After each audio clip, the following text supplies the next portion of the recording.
What is Sunnah? In Islam, Sunnah is an Arabic word. Means the tradition and the practices of the Prophet Muhammad sallallahu alaihi wasallam, who constitute as the best model for Muslim to follow.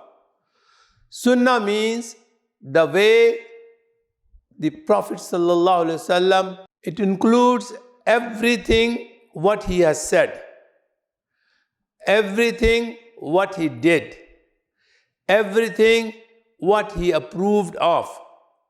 We know the Sunnah from the statements called Hadith that have been handed down from the companion of the Prophet to us.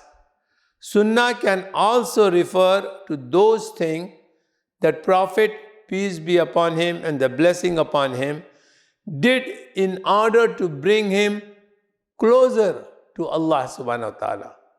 Thank you.